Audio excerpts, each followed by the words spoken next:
Good afternoon, all. Welcome to Civils 360 IAS Academy and welcome to today's Hindu newspaper analysis. നമുക്ക് ഇന്നത്തെ പ്രധാനപ്പെട്ട news ഏതൊക്കെയാണെന്ന് നോക്കാം. The first news is about India must lead in securing the Strait of Bab el-Mandab. അതായത് Houthis. Okay, Houthis എന്ന് പറഞ്ഞാൽ it's a militant group. They are going to block the Strait of Bab el-Mandab. Red Sea-നെയും Gulf of Adenനെയും തമ്മിൽ connect ചെയ്യുന്ന ഒരു straight ഉണ്ട്. Straight of Bab എൽ-മണ്ടബ് എന്നറിയും. ആ straight അവർ block ചെയ്യുമ്പോൾ അത് ബ്ലോക്ക് ചെയ്ത് കഴിഞ്ഞ് കഴിഞ്ഞാൽ അത് എന്തിനാണ് ബ്ലോക്ക് ചെയ്യുന്നത് വെച്ച് കഴിഞ്ഞ് കഴിഞ്ഞാൽ ഒരു റിപ്പോർട്ട് വന്നേക്കുന്നതാണ്. അത് കറക്റ്റ് ശരിയാണെന്ന് പറയുന്നില്ല. അതായത് ഇറാനെ US അറ്റാക്ക് ചെയ്ത് കഴിഞ്ഞാൽ ഹൂത്തീസിനോട് പറഞ്ഞിട്ടുണ്ടായിരുന്നു ഇറാൻ നിങ്ങൾ റെഡ് സീ ബ്ലോക്ക് ചെയ്യണം എന്നൊരു റിപ്പോർട്ട് വന്നിട്ടുണ്ട്. അത് എത്രത്തോളം സത്യമാണെന്ന് അറിയില്ല. അതിൻ്റെ ഭാഗമായിട്ടാണ്. അപ്പോൾ ബാബ് എൽ-മണ്ടബ് എന്ന് പറഞ്ഞ സ്ട്രെയിറ്റ് ക്ലോസ് ചെയ്ത് കഴിഞ്ഞാൽ അല്ലെങ്കിൽ ബ്ലോക്ക് ചെയ്ത് കഴിഞ്ഞ് കഴിഞ്ഞാൽ ഒരുപാട് എഫക്റ്റ് ഉണ്ട്. ഓക്കെ, അപ്പോൾ അതിനെ കുറിച്ചിട്ടാണ് news. Then the cost of projects എൻവയോൺമെന്റലി ഫ്രജൈൽ സോൺസ്. അതായത് ഈയിടെ ഒരു ഹൈഡ്രോ പവർ പ്രൊജക്റ്റിൻ്റെ ഭാഗമായിട്ട് ഒരു ടണൽ ഉണ്ടാക്കുമ്പോൾ അതിൻ്റെ അകത്തുനിന്ന് മീഥേൻ ഗ്യാസ് പുറത്തേക്ക് വന്ന് ഒരുപാട് ആൾക്കാർ മരിച്ചിട്ടുണ്ടായിരുന്നു. എൻവയോൺമെന്റലി ഫ്രജൈൽ ആയിട്ടുള്ള ഹിമാലയൻ റീജിയൻസിൽ ഇതുപോലുള്ള പ്രൊജക്ട്സ് നടത്തിപ്പിനുള്ള അതിൻ്റെ ഉള്ള ത്രെട്ടാണ് ഈ ന്യൂസിൽ പറയുന്നത്. The next news are children with special needs enrolled in schools in India. അതായത് ചിൽഡ്രൻസ് വിത്ത് ഡിഫറെൻ്റ്ലി ഏബിൾഡ് ചിൽഡ്രൻസ്. ഓക്കെ, അവരുടെ സ്കൂളിലോട്ടുള്ള എൻറോൾമെൻറ്റും കാര്യങ്ങളൊക്കെ എങ്ങനെയാണ്, കൂടുന്നുണ്ടോ കുറയുന്നുണ്ടോ, അതേ സ്റ്റാഗ്നൻ്റ് ആണോ, അത്തരം ഡീറ്റെയിൽസ് ആണ്. അത് നമുക്കൊരു സോഷ്യൽ സെക്യൂരിറ്റി അല്ലെങ്കിൽ സോഷ്യൽ ജസ്റ്റിസ് എന്ന് പറഞ്ഞു കഴിഞ്ഞാൽ നമുക്ക് സോഷ്യൽ ജസ്റ്റിസിൽ വൾണറബിൾ സെക്ഷൻ എന്ന് പറഞ്ഞൊരു ടോപ്പിക്ക് നമുക്കുണ്ട് സിലബസിൽ. അപ്പോൾ അതിനായിട്ട് ലിങ്ക് ചെയ്യാൻ പറ്റും. Then stable India China ties will help build multipolar Asia. അതായത് ചൈനയും ഇന്ത്യയും തമ്മിലുള്ള റിലേഷൻ. ഈ അടുത്തൊരു മീറ്റിംഗ് നടന്നിട്ടുണ്ടായിരുന്നു. ഫോറിൻ മിനിസ്റ്ററും, അതായത് ഇന്ത്യയുടെ ഫോറിൻ മിനിസ്റ്ററും ചൈനയുടെ ഫോറിൻ മിനിസ്റ്ററും തമ്മിൽ. അപ്പോൾ ആ മീറ്റിങ്ങിൽ എന്തൊക്കെയാണ് നടന്നേക്കുന്നത്. Then next news, this news cancel ചെയ്തിട്ടുണ്ടായിരുന്നു. This is not much important. Trump's 200% generic tariff threat would imperil Americans Indian pharma. അതായത് ട്രംപ് ഒരു പുതിയൊരു കാര്യം പറഞ്ഞേക്കുന്നതാണ്. അതായത് 2028 ഓഗസ്റ്റിന് മുന്നേ ജനറിക് മെഡിസിൻസ്, അതായത് നമ്മുടെ പാരസെറ്റമോൾ മുതലായിട്ടുള്ള മെഡിസിൻസ്, ജനറിക് മെഡിസിൻസ് ഇന്ത്യയിലോട്ട് US-ലോട്ട് എക്സ്പോർട്ട് ചെയ്യും, മീൻസ് US-ലോട്ട് ഇമ്പോർട്ട് ചെയ്യുകയാണെങ്കിൽ ആ മരുന്നുമ്പോൾ ഒരുപാട് നികുതി ചുമത്തും. അറൗണ്ട് 200% വരെ നികുതി ചുമത്തും. അപ്പോൾ അതുകൊണ്ട് തന്നെ നിങ്ങൾ മര്യാദയ്ക്ക് വന്ന് USA-ൽ അമേരിക്കയിൽ അത്തരത്തിലുള്ള ഫാർമസ്യൂട്ടിക്കൽ കമ്പനീസ് തുടങ്ങിക്കോ. ഇനി 2028 ഓഗസ്റ്റ് കഴിഞ്ഞ് കഴിഞ്ഞാൽ ഇമ്പോർട്ട് ചെയ്യാൻ നോക്കുകയാണെന്നുണ്ടെങ്കിൽ US-ലോട്ട് 200% ടാക്സ് ചുമത്തും. ഇത് is affecting India because India is one of the largest pharmaceutical പ്രൊഡക്ട്സിൻ്റെ എക്സ്പോർട്ടറാണ്. ഓക്കെ, എക്സ്പെഷ്യലി ജനറിക് മെഡിസിൻസിൽ. നമുക്ക് ഫസ്റ്റ് ഓരോ ന്യൂസ് നോക്കാം. India must lead in securing the strait of Bab el-Mandeb. ഞാൻ പറഞ്ഞ പോലെ തന്നെ ഇറാൻ എന്താണ് ഹൂത്തീസ്? അത് ഹൂത്തീസ് എന്ന് പറയുന്നത് ഒരു മിലിറ്റന്റ് ഗ്രൂപ്പാണ്. അവർ യമനിലാണ് ഉള്ളത്. ഓക്കെ, യമനിൽ അതിപ്പോൾ മാപ്പ് വെച്ച് നോക്കുകയാണെന്നുണ്ടെങ്കിൽ ദിസ് ഇസ് യമൻ. ഓക്കെ, ഈ യമനിലാണ് വർക്ക് ചെയ്യുന്ന ഈ പറഞ്ഞ ഹൂത്തീസ് എന്ന് പറയുന്ന മിലിറ്റന്റ് ഗ്രൂപ്പ്. പക്ഷെ അവർക്ക് വേണ്ട ഫിനാൻഷ്യൽ, പൊളിറ്റിക്കൽ എല്ലാ ഹെൽപ്പും നൽകുന്നത് ഇറാൻ ആണ് എന്നാണ് പറയപ്പെടുന്നത്. ഓക്കെ, അപ്പോൾ ഇപ്പോൾ എന്താണെന്ന് വെച്ച് കഴിഞ്ഞാൽ ഇറാനെ US അറ്റാക്ക് ചെയ്തിട്ടുണ്ട്. അപ്പോൾ ഇറാൻ ഓൾറെഡി ഹൂത്തീസിൻ്റെ അടുത്ത് പറഞ്ഞു വെച്ചിട്ടുണ്ട് എന്നാണ് പറയുന്ന റിപ്പോർട്ട്. അതായത് when the US attack Iran, Houthis must block the strait of Bab el-Mandeb. ഈ ബാബ് എൽ-മണ്ടബ് ബ്ലോക്ക് ചെയ്ത് കഴിഞ്ഞ് കഴിഞ്ഞാൽ ഇതിലൂടെയുള്ള ഷിപ്പിങ്ങും കാര്യങ്ങളൊക്കെ ബ്ലോക്ക് ആവും. It would negatively effect the Saudi Arabia. എല്ലാ രാജ്യങ്ങളെയും ബാധിക്കും, പ്രത്യേകിച്ച് സൗദി അറേബ്യനെയും ബാധിക്കും. കാരണം സൗദി അറേബ്യനായിട്ട് ഇവർക്ക് പ്രത്യേകിച്ച് ഒരു ശത്രുതയുണ്ട് ഹൂത്തീസിന്. കാരണം ഹൂത്തീസ് നിലവിൽ വന്നത് യമനിലുള്ള ഗവൺമെന്റിനെ അട്ടിമറിച്ചിട്ടാണ് ഹൂത്തീസ് ഒരു സമയത്ത് നിലവിൽ വന്നത്. യമനിലെ ഗവൺമെന്റിനെ ആ സമയത്ത് പ്രൊട്ടക്ട് ചെയ്തിരുന്നത് സൗദി അറേബ്യ ആയിരുന്നു, അവർക്ക് വേണ്ട സഹായങ്ങൾ ചെയ്തപ്പോൾ. അപ്പോൾ ആക്ച്വലി ഹൂത്തീസും സൗദി അറേബ്യയും ചെറിയൊരു റിബൽ ഓൾറെഡി എക്സിസ്റ്റ് ചെയ്യുന്നുണ്ടായിരുന്നു. ഇങ്ങനെയാണ് ഇത് റിപ്പോർട്ട് വന്നേക്കുന്നത്. ദിസ് എഫക്റ്റിംഗ് ഇത് poses a major threat in global maritime trade in India's economic and strategic interest. ഇന്ത്യനെ അത് ബാധിക്കുന്നുണ്ട്, പിന്നെ ഗ്ലോബൽ ട്രേഡിനെ ബാധിക്കുന്നുണ്ട്. എങ്ങനെയാണെന്ന് നോക്കാം. അപ്പോൾ ബിഫോർ നമ്മുടെ ഡീറ്റെയിൽ ആയിട്ട് പോകേണ്ടതിന് where is the Bab el-Mandeb strait, ബാക്കി കാര്യങ്ങളൊക്കെ നോക്കാം. The Bab el-Mandeb Strait is connecting the Red Sea and Gulf of Aden. ഈ ഏതൻ വഴി പിന്നീട് ഇന്ത്യൻ ഓഷ്യനിലോട്ട് നമുക്ക് കണക്ട് ആവുന്നുണ്ട്. So this route is very very important because ഈ റൂട്ടിൽ കൂടെയാണ് ഇപ്പം ഇന്ത്യയിൽ നിന്നാണെന്നുണ്ടെങ്കിലും ഏഷ്യയിൽ നിന്നാണെന്നുണ്ടെങ്കിലും ഗൾഫ് ഓഫ് ഏതൻ ക്രോസ് ചെയ്ത് സ്ട്രേറ്റ് ഓഫ് ബാബ് el-Mandeb വഴി റെഡ് സീ കഴിഞ്ഞ് സൂയിസ് കനാൽ വഴി നമ്മൾ യൂറോപ്പിലോട്ട് പോകുന്നത്. അപ്പോൾ ഇത് ബ്ലോക്ക് ചെയ്ത് കഴിഞ്ഞാൽ ഭയങ്കര പണിയാണ്. ഒന്നാമത് ഇന്ത്യയുടെ തന്നെ 1/3 ഓഫ് ഗ്ലോബൽ ട്രേഡും ഇന്ത്യയുടെ ഈ ഒരു റൂട്ടിൽ കൂടെയാണ് ആക്ച്വലി പോകുന്നത്. ഇവിടെയാണ് ബ്ലോക്ക് വരുന്നത്. ഇത് ബ്ലോക്ക് ചെയ്ത് കഴിഞ്ഞാൽ എന്താ പ്രശ്നം എന്ന് വെച്ച് കഴിഞ്ഞാൽ ഇപ്പോൾ നിലവിൽ ഇപ്പോൾ ഇന്ത്യ ഇപ്പോൾ ഇവിടെ സിംഗപ്പൂരിൽ നിന്ന് ഇങ്ങോട്ട് പോകാമെന്ന് വിചാരിക്കാം. ഒരു Asian country, south east Asian country നമ്മൾ ഈ യൂറോപ്പിലോട്ട് പോകാമെങ്കിൽ നമ്മൾ 2 വഴിയാണുള്ളത്. ഒന്ന്, ഈ ആഫ്രിക്കയുടെ താഴെ കേപ്പ് ഓഫ് ഗുഡ് ഹോപ്പ് വഴി നമുക്ക് യൂറോപ്പിലോട്ട് എത്താം. പക്ഷേ ഇത് ഭയങ്കര കോസ്റ്റ്, ഒരുപാട് ദൂരമുണ്ട്. സോ എളുപ്പ വഴി എന്ന് പറയുന്നത് ഇതിലേ പോയി റെഡ് സീ വഴി സ്ട്രേറ്റ് ഓഫ് ബാബ് el-Mandeb കഴിഞ്ഞ് റെഡ് സീ വഴി ഇവിടെ സൂയിസ് കനാൽ ക്രോസ് ചെയ്ത് മെഡിറ്ററേനിയൻ സീയിൽ വരികയാണെന്നുണ്ടെങ്കിൽ യൂറോപ്പിലോട്ട് പെട്ടെന്ന് എത്തും. സോ ഇവിടെയാണ് ഇപ്പോൾ ബ്ലോക്കേഡ് വരുന്നത്. ബ്ലോക്കേഡ് കഴിഞ്ഞ് കഴിഞ്ഞാൽ ships are forced to move towards this route. So it is very costly actually. Okay, so traveling around the Cape of Good Hope will increase the travel time, freight cost, insurance cost, supply chain disruption ഇതൊക്കെ വരാൻ സാധ്യതയുണ്ട്.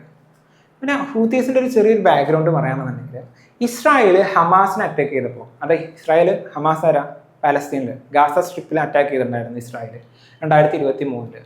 അപ്പോൾ അതിൻ്റെ ഭാഗമായിട്ട് ആ ഒരു സമയത്ത് already ഈ പണ്ട് ഇതുപോലെ Houthis straight of Bab el-Mandeb അല്ലെങ്കിൽ റെഡ് സീ ബ്ലോക്ക് ചെയ്തിട്ടുണ്ടായിരുന്നു. ഓക്കെ, അത് പണ്ടത്തെ ഒരു ഹിസ്റ്ററി എന്ന് പറയുന്നത്. ആ സമയത്ത് ബ്ലോക്ക് ചെയ്തപ്പോൾ യു എസിൻ്റെ അലൈസും വന്നിട്ട് ഒരു ഓപ്പറേഷൻ പ്രോസ്പെരിറ്റി ഗാർഡിയൻ സ്റ്റാർട്ട് ചെയ്തിട്ടുണ്ടായിരുന്നു. അതായത് ഹൂത്തീസിനെ അറ്റാക്ക് ചെയ്യാനായിട്ട്. ഹൂത്തീസ് അതിൽ പോകുന്ന ഷിപ്പിനെ ബ്ലോക്ക് ചെയ്യുമ്പോൾ ഹൂത്തീസിനെ തടയാനായിട്ട് ഓപ്പറേഷൻ പ്രോസ്പെരിറ്റി ഗാർഡിയൻ നടത്തിയിട്ടുണ്ടായിരുന്നു. അപ്പോൾ ഇങ്ങനെ ഒരു ഹിസ്റ്ററി ഓൾറെഡി ഉണ്ട്. So history is again repeating. അപ്പോൾ ഇന്ത്യൻ നേവി ഒരു സമയത്ത് ഇതുപോലെ 2024 ഹൂത്തീസ് ഒരു ബ്രിട്ടീഷ് ഷിപ്പ് ബ്ലോക്ക് ചെയ്തപ്പോൾ ഇന്ത്യൻ നേവിക്കാർ പോയിട്ടാണ് ഹൂത്തീസിനെ അറ്റാക്ക് ചെയ്തിട്ട് മറ്റേ രക്ഷപ്പെടുത്തിയിട്ടുണ്ടായിരുന്ന ആൾക്കാരെ. സോ ഇങ്ങനൊരു ഹിസ്റ്ററി ഓൾറെഡി ഉണ്ട്. Then history is again repeating. Then what is strategic importance for India? The straight of Bab el-Mandeb is very very important for India's trade and exports. Energy imports, ഓയിലും കാര്യങ്ങളൊക്കെ import ചെയ്യാനും, supply chains, India's seafarers and shipping companies. ഇന്ത്യയിലെ seafarers and shipping കമ്പനീസിനൊക്കെ ഈ root വളരെ important ആണ്. So ഇപ്പോൾ നിലവിൽ straight of ഹോർമൂസിൽ already issue നടക്കാം. സ്ട്രേറ്റ് ഓഫ് ഹോർമൂസ് എന്ന് പറഞ്ഞാൽ വെസ്റ്റ് ഏഷ്യ ക്രൈസിസ് നടക്കുന്നില്ല. ഇപ്പോൾ ഇറാൻ, അതായത് ഇപ്പോൾ ഇവിടെയാണ് strait of Hormuz. Already strait of ഹോർമൂസിൽ പ്രശ്നം നടക്കുക. സ്ട്രേറ്റ് ഓഫ് ഹോർമൂസ് എന്ന് പറഞ്ഞാൽ എന്താ പ്രശ്നം? ഇറാനും US തമ്മിൽ മാറും. സോ സ്ട്രേറ്റ് ഓഫ് ഹോർമൂസ്, അതായത് which is connecting the Persian Gulf and Gulf of Oman, already പ്രശ്നത്തിലാണ്. അപ്പോൾ അതിനിടയിലാണ് again Gulf strait of Bab el-Mandeb കൂടി ഈ ഒരു പ്രശ്നത്തിൽ വരാൻ പോകുന്നത്. ദെൻ ഇന്ത്യ എന്ത് ചെയ്യണം എന്ന് വെച്ച് കഴിഞ്ഞാൽ, India should take a proactive leadership role in securing the Bab el-Mandeb. India ഒരു ലീഡർഷിപ്പ് എടുക്കണം. എങ്ങനെയാണെന്ന് വെച്ച് കഴിഞ്ഞാൽ, ഫ്രാൻസ് അല്ലാന്നുണ്ടെങ്കിൽ ജപ്പാൻ ഇതുപോലുള്ള കൺട്രീസിനായിട്ട് കോപ്പറേഷൻ വരണം. കാരണം ഈ സ്ട്രേറ്റ് ഓഫ് ബാബ് el-Mandeb ആ ഒരു ഏരിയയിൽ ഫ്രാൻസിനും ജപ്പാനൊക്കെ നേവൽ ബേസസ് ഉണ്ട്. സോ ഫ്രാൻസിനായിട്ടും ജപ്പാനായിട്ടും കൊളാബറേറ്റഡ് ഇന്ത്യൻ നേവി എന്ത് തരാം, ഇതുപോലെ അതിലേ പോകുന്ന ഷിപ്പുകൾക്കൊക്കെ പ്രൊട്ടക്ഷൻ പ്രൊവൈഡ് ചെയ്യണം എന്നാണ് പറയുന്നത്.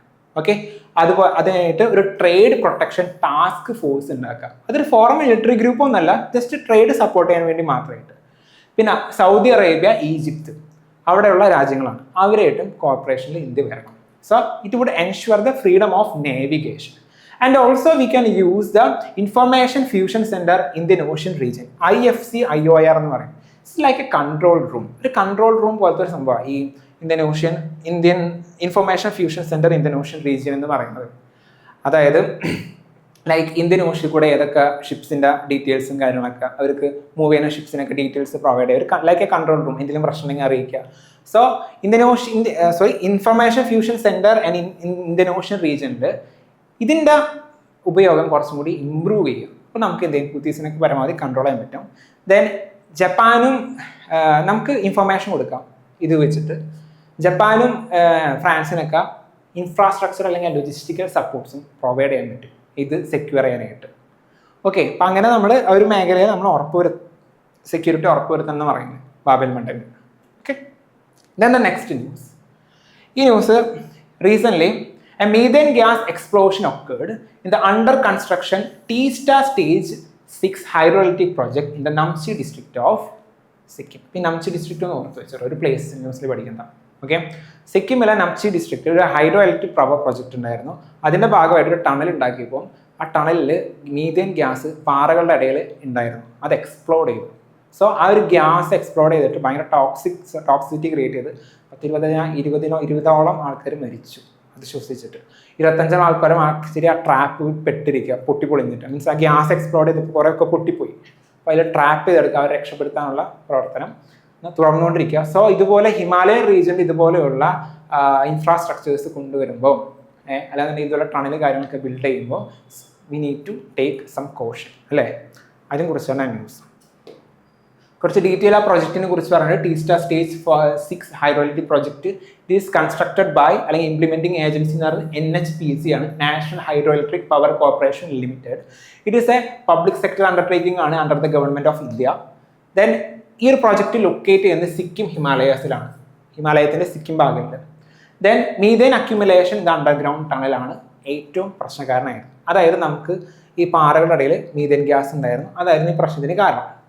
സോ ഇതിന് മറ്റ് ഇഷ്യൂസ് നോക്കുകയാണെന്നുണ്ടെങ്കിൽ ടീസ്റ്റ ബേസിൻ, അതായത് ടീസ്റ്റ റിവർ ഒഴുകുന്ന ഈ സ്ഥലം അല്ലെങ്കിൽ Sikkim Himalayan regions is actually seismically active region ആണ്.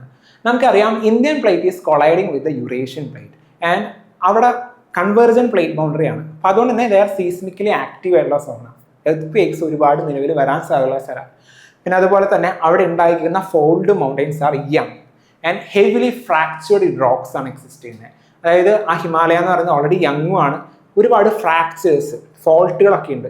സോ ദിസ് ഇസ് സീസ്മിക്കലി ആക്റ്റീവ് ആണ് ഓൾറെഡി. ഒരുപാട് ഗ്യാപ്പുകളും അതിനിടയിലുണ്ട് ഈ ഫോൾട്ടിനിടയിൽ. സോ അത്തരം ഫോൾട്ട്സിൽ ഒരുപാട് ഗ്യാസസ് ട്രാപ്പ് ചെയ്യാൻ വേണ്ടിയിട്ട് ഓൾറെഡി സാധ്യതയുണ്ട്. സോ ഇത്തരത്തിലുള്ള ഹൈഡ്രോ ഇലക്ട്രിക് പ്രോജക്ട്സ് ആണെന്നുണ്ടെങ്കിൽ മറ്റു പ്രോജക്ട്സും ഹിമാലയൻ റീജിയനിൽ നടക്കുമ്പോൾ we need to take some caution. Okay, then എൻവയോൺമെന്റൽ സേഫ്റ്റി കൺസേൺസ് ഇവർ ആക്ച്വലി ഫോളോ ചെയ്തിരുന്നു എന്നൊരു കൺസേൺ അത് ചോദിച്ചിട്ടുണ്ട്.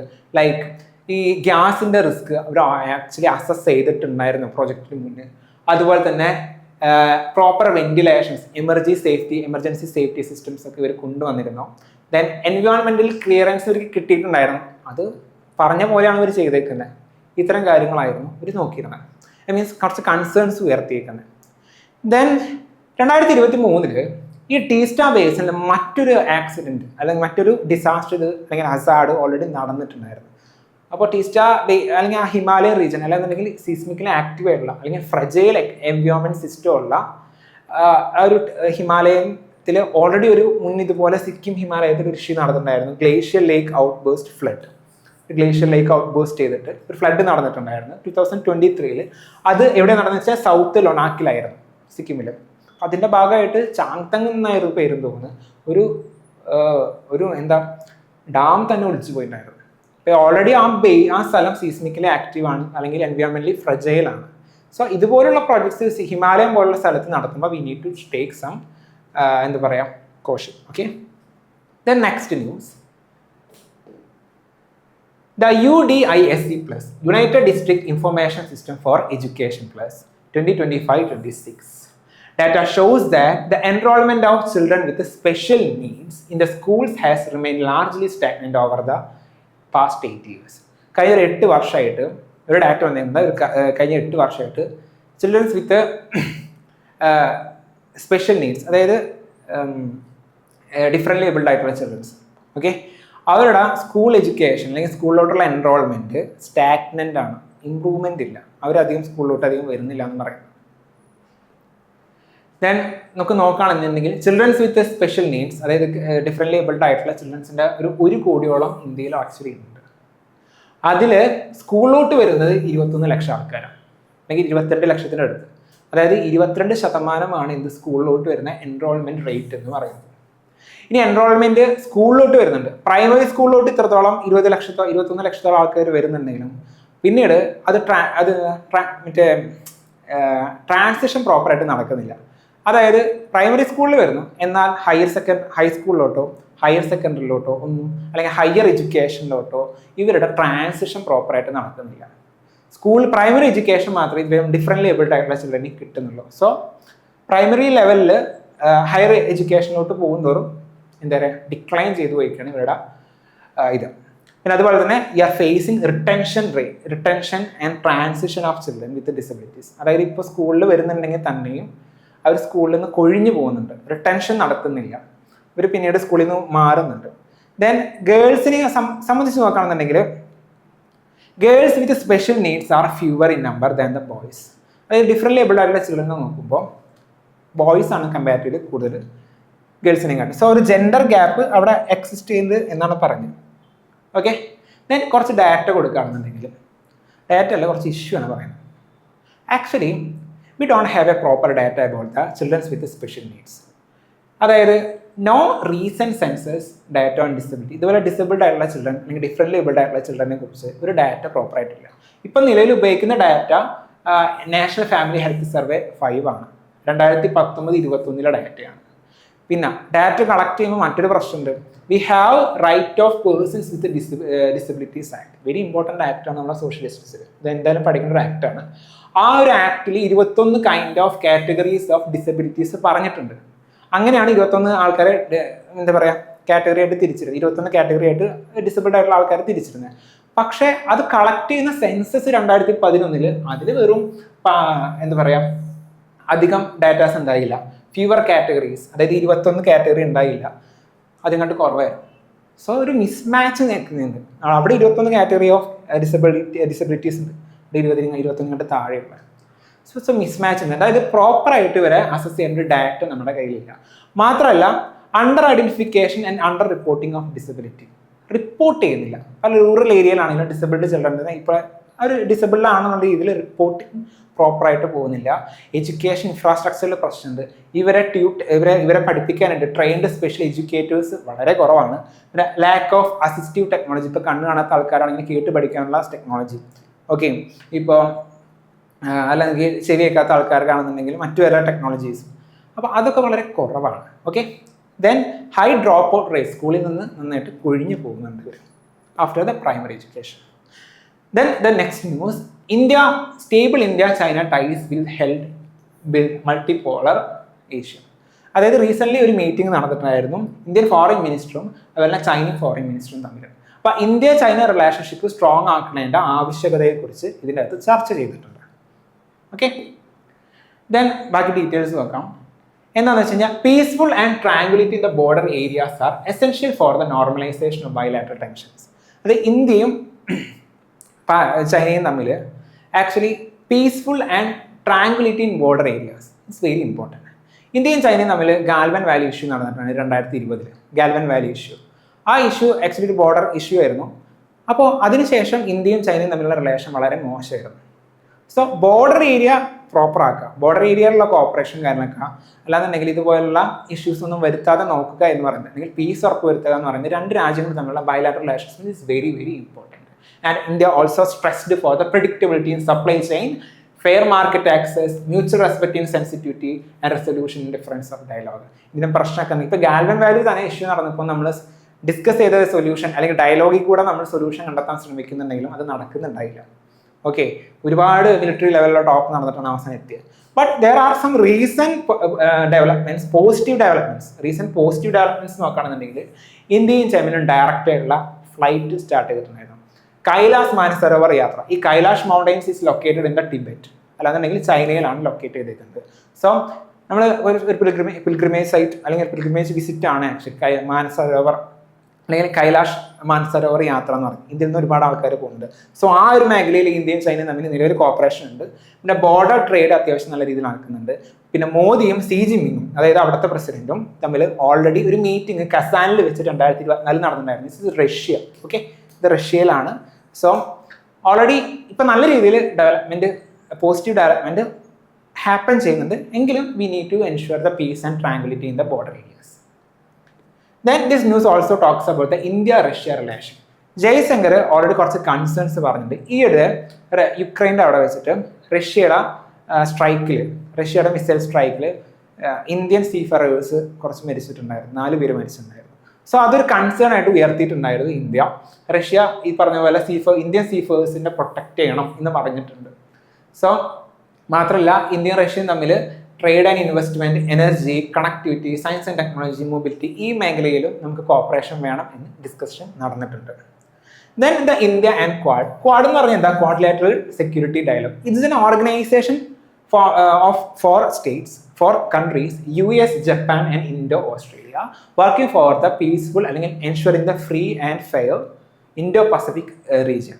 അതായത് ഇൻഡോ-പസഫിക് റീജിയനിൽ പ്രവർത്തിക്കുന്ന, അതായത് ഇന്ത്യൻ ഓഷ്യനും പസഫിക് ഓഷ്യനും ഉള്ള സ്ഥലത്ത് അവിടെ പീസ്, സെക്യൂരിറ്റി ഒക്കെ ഉറപ്പുവരുത്താൻ വേണ്ടി, അല്ലെങ്കിൽ അവിടുത്തെ എക്കണോമിക് ഗ്രോത്തിന് വേണ്ടിയിട്ട്, അല്ലെങ്കിൽ ഇൻഫ്രാസ്ട്രക്ചർ ഡെവലപ്മെന്റിന് വേണ്ടി അവിടുത്തെ രാജ്യങ്ങളിലെ ഒരു ഓർഗനൈസേഷനാണ് എന്ത് ക്വാഡ് എന്ന് പറയുന്നത്. അതിൻ്റെ അകത്ത് ഈ 4 രാജ്യങ്ങളാണ് ഉള്ളത്.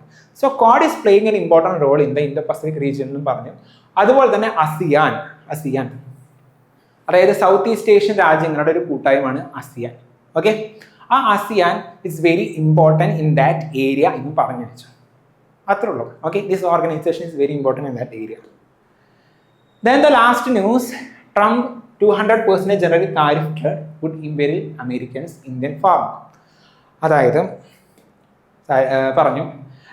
ട്രംപ് പറഞ്ഞു, നിങ്ങൾക്ക് ഇപ്പോൾ നിലവിൽ കുറേ ജനറിക് ഡ്രഗ്സ് ലൈക്ക് പാരസെറ്റമോളൊക്കെ അമേരിക്കയിൽ ഇക്കോട്ട് ഒരുപാട് ഇമ്പോർട്ട് ചെയ്യാണ്.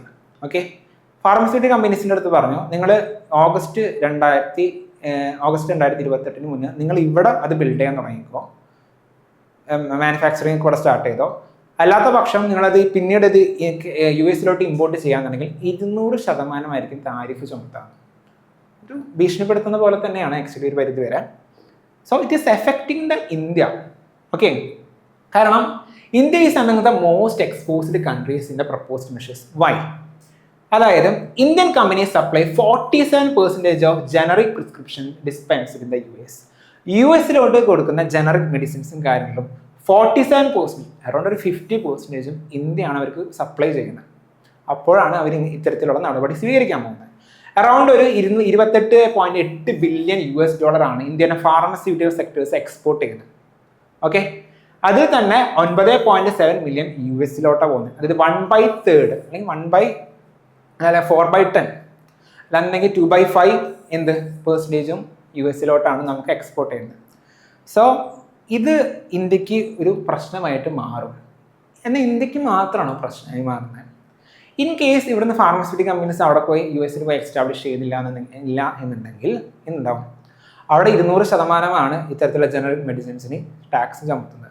So it would increases the price of generic medicines and health care expenditure കൂടും. മരുന്നിന് ഒരുപാട് പൈസയും US. Then it also affect the patient affordability and access. പേഷ്യൻസിന് മരുന്ന് വാങ്ങാനുള്ള ഒരു അവസരം പോലും കിട്ടാത്തതാണ്. ആക്സസിബിലിറ്റി ഇഷ്യൂ വരും. ഫോർ ഇന്ത്യക്ക് എങ്ങനെയാണെന്ന് നോക്കുകയാണെങ്കിൽ, this would pressure the pharmaceutical companies to establish more manufacturing in the US പോകാൻ വേണ്ടി അവരെ പ്രഷറൈസ് ചെയ്യും. സോ ഒരു ഫാർമസ്യൂട്ടിക്കൽ പ്രോഡക്ട്സിൻ്റെ സപ്ലൈ ചെയിനിൽ തന്നെ ഒരു വലിയൊരു വ്യത്യാസമുണ്ട്, ചലഞ്ച് നേരിടുന്നത്. പിന്നെ ഇതുപോലെ രീതിയിൽ ട്രംപ് പറയണ പോലെ അവിടെ പോയി എസ്റ്റാബ്ലിഷ് ചെയ്യാൻ പറ്റുമോ എന്നതിന് ചലഞ്ചസ് ഉണ്ട്. ഒരു ഫാർമസ്യൂട്ടിക്കൽ കമ്പനി ഒരു രാജ്യത്ത് പോയി എസ്റ്റാബ്ലിഷ് ചെയ്യണമെങ്കിൽ we need to ensure, അല്ലെങ്കിൽ we have to ensure some favorable conditions. First thing, അവിടത്തേക്കുള്ള ഗ്ലോബൽ സപ്ലൈ ചെയിൻ, അവിടെ മരുന്നുകൾക്കും അല്ലെങ്കിൽ അവരുടെ റോ മെറ്റീരിയൽസിനുള്ള ഗ്ലോബൽ സപ്ലൈ ചെയിൻ, അല്ലെങ്കിൽ അവരുടെ പ്രൊഡക്ട്സിന് വിറ്റയക്കാനുള്ള ഗ്ലോബൽ സപ്ലൈ ചെയിൻ അവിടെ ഉണ്ടെന്നൊക്കെ ഉറപ്പുവരുത്തണം. എങ്കിലും നമുക്കൊരു ഫാർമസ്യൂട്ടിക്കൽ കമ്പനി അവിടെ ഉറപ്പുവരുത്താൻ പറ്റും, ബിൽഡ് ചെയ്യാൻ പറ്റും. മാത്രമല്ല ആക്റ്റീവ് ഫാർമസ്യൂട്ടിക്കൽ ഇൻഗ്രീഡിയൻസ്, അതായത് ഒരു മരുന്നിൻ്റെ അകത്ത് ജസ്റ്റ് ഇപ്പോൾ ഒരു പാരസെറ്റമോൾ കഴിച്ച് കഴിഞ്ഞാൽ അതിൻ്റെ അകത്ത് ഫുൾ അത് മരുന്നല്ല, അതിനകത്ത് ആക്റ്റീവ് ഫാർമസ്യൂട്ടിക്കൽ ഇൻഗ്രീഡിയൻസ് ഉണ്ട്, അതായത് അസുഖം കുറയ്ക്കുന്ന കുറച്ച് കണ്ടന്റ് ഉണ്ട്. സോ ഇതിൻ്റെ അവൈലബിലിറ്റി എല്ലാ രാജ്യങ്ങളിലും ഇല്ല ഇൻ ദ സെൻസ് ഇത് പ്രൊഡ്യൂസ് ചെയ്യുന്നത് മെയിനായിട്ടും ചൈനയാണ്. ഓക്കെ, അപ്പോൾ ചൈനയിൽ നിന്ന് മാറി ഇത്രയും ദൂരത്ത് വരുമ്പോൾ എക്സ്പോർട്ട് ചെയ്യാനും കാര്യങ്ങളൊക്കെ ബുദ്ധിമുട്ട് വരുന്നുണ്ട്. So availability of active pharmaceutical ingredients നമുക്ക് നോക്കണം. Then cost effective manufacturing in the countries such as India. ഇന്ത്യയിലൊക്കെ ചീപ്പ് ലേബർ ഉപയോഗിച്ചിട്ട് നമുക്ക് ഇത്തരം മരുന്നുകളൊക്കെ വില കുറവ് ഉണ്ടാക്കാൻ പറ്റും. US പോയിട്ട് മരുന്ന് ഉണ്ടാക്കുകയാണെങ്കിലും അതിന് വില കൂടുതലായിരിക്കും. So these are the some issues. Then we are giving a mains UPSC mains model question. You can answer this question and you can send it to this mail. അങ്ങനെയാണെങ്കിൽ വാല്യൂ ചെയ്ത് ആ mail ഐ ഡിയിലോട്ട് തിരിച്ചയക്കുന്നതായിരിക്കും. Okay, thank U.